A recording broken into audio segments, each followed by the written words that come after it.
Okay, so feel free to continue on if you would like. I actually went 7 minutes. Anyone that's following along, I'm going to go ahead and stop there. Feel free to take a moment to find your breath.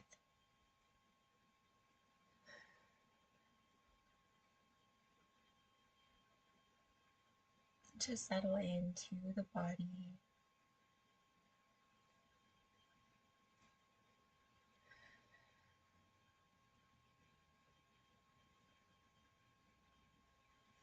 Okay, and then go ahead and rub your palms together. Hands to heart center, and we'll tune out by just saying Sat Nam. Sat Nam. I didn't really want to have my tone deaf long Sat Nam tune out. Okay, and let me get to Laya Yoga.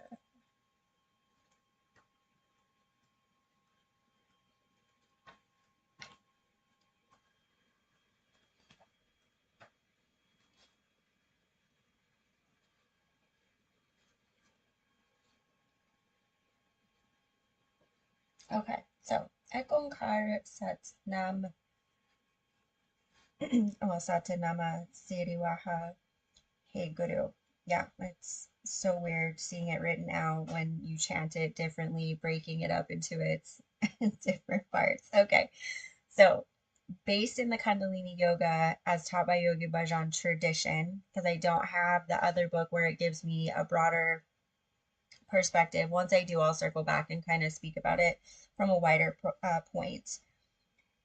According to the, again, Kundalini Yoga as taught by Yogi Bhajan tradition, the mantra Ek Onkar Sat Nam Siri Wahe Guru. There is one creator whose name is truth. Great is the ecstasy of that supreme wisdom. So Ek being one, Ong being primal vibration, Kar being creation, Sat is truth, Nam identity, Siri being great, Wahe, no, wrong one. All right, my phone's trying to get in on this. Wahe being ecstasy and Guru being wisdom. So it's typically used to project. Oh, right. No, okay. So it's using the Kundalini energy to project the mind into the infinity of the cosmos and beyond the normal earthly consciousness, hence the absorption into the sacred space, right? We're launching out.